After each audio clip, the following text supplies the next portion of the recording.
The kidneys are a paired organ structure located in the retroperitoneal cavity and form the basis of the urinary system.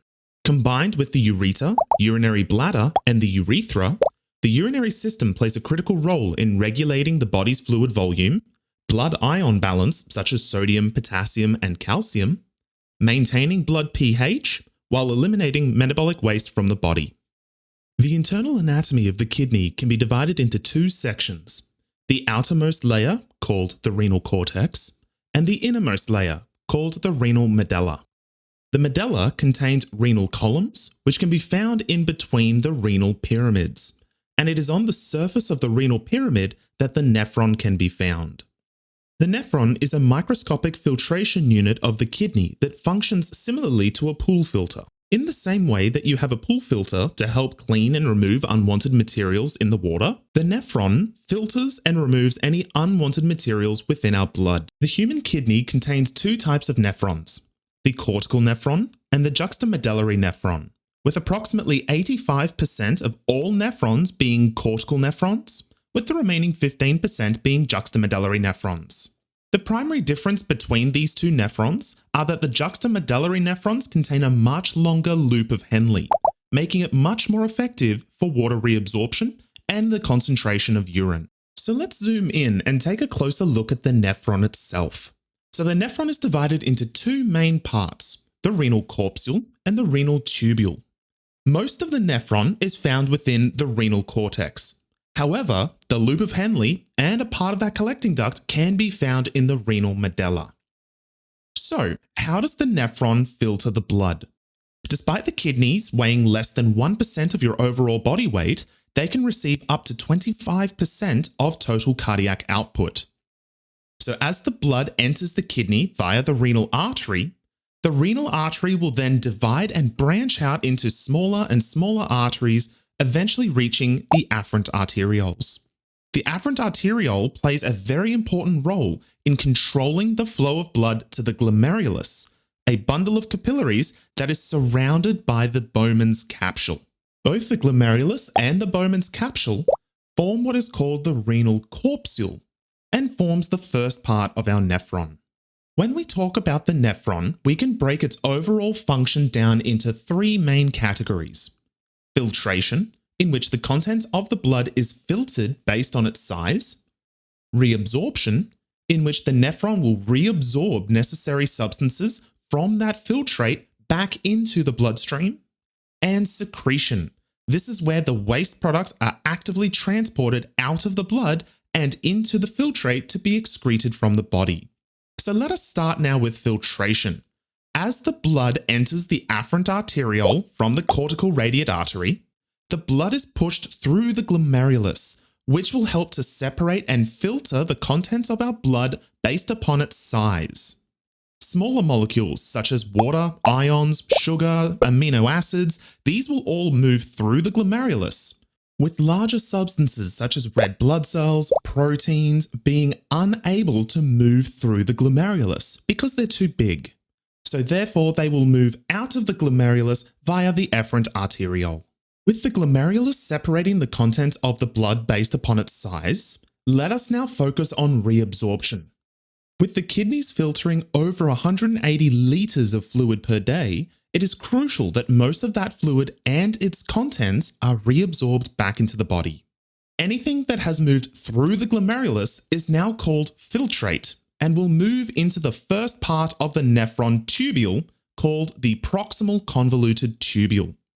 This is where approximately 60% of all reabsorption occurs, with the proximal convoluted tubule rapidly reabsorbing sodium, water, and virtually all nutrients that pass through the glomerulus, such as glucose, amino acids, vitamins, etc., with these substances being reabsorbed into the peritubular capillaries and is then sent back into systemic circulation. Once the filtrate leaves the proximal convoluted tubule, it will enter the loop of Henle, also known as the nephron loop. The loop of Henle is divided into two main sections: the descending limb and the ascending limb. As the filtrate moves down the descending limb of the loop of Henle, water is reabsorbed due to two main factors. One, the presence of aquaporins, a specialized protein that transports water through a membrane. These aquaporin proteins are permanently inserted into the descending limb.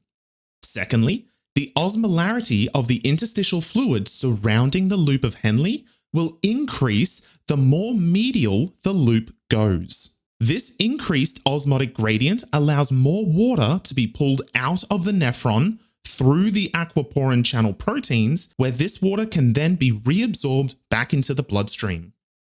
The filtrate will then move up the ascending limb of the loop of Henle. Due to the fact that there are no aquaporin proteins in the ascending limb, only salts are reabsorbed. This is particularly important for two main reasons.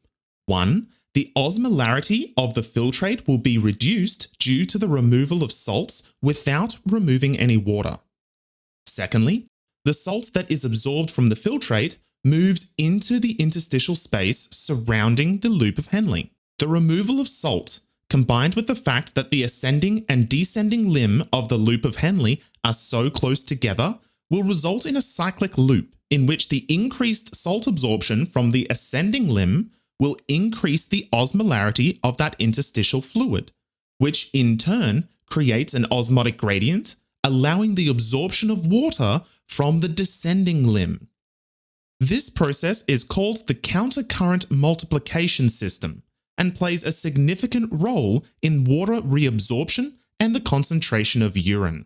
Passing through the ascending limb of the loop of Henle, the filtrate will then enter the distal convoluted tubule.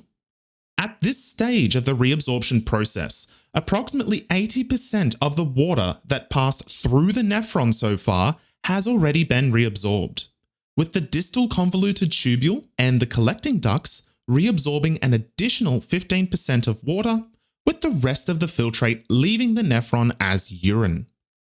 Aldosterone, a hormone that is released via the renin-angiotensin-aldosterone system, acts on the distal convoluted tubule in addition to antidiuretic hormone to increase sodium and water reabsorption in order to increase blood volume and blood pressure. This leads us finally to the collecting ducts. The collecting ducts are the final part of the nephron and are the last chance for additional water and salt reabsorption, which is influenced by both aldosterone and antidiuretic hormone, whilst also playing a significant role in buffering our body's pH levels. Now, once the filtrate has left the collecting duct, it is now considered urine and will drain from the collecting duct into the minor calyx. Each of the renal pyramids connects to a minor calyx. I want you to think of this as a funnel that will collect the freshly formed urine from those collecting ducts. The minor calyx will then merge with other minor calyxes to form a major calyx, which will ultimately form the renal pelvis. It is from the renal pelvis that urine then flows out of the kidney via the ureter and into the bladder.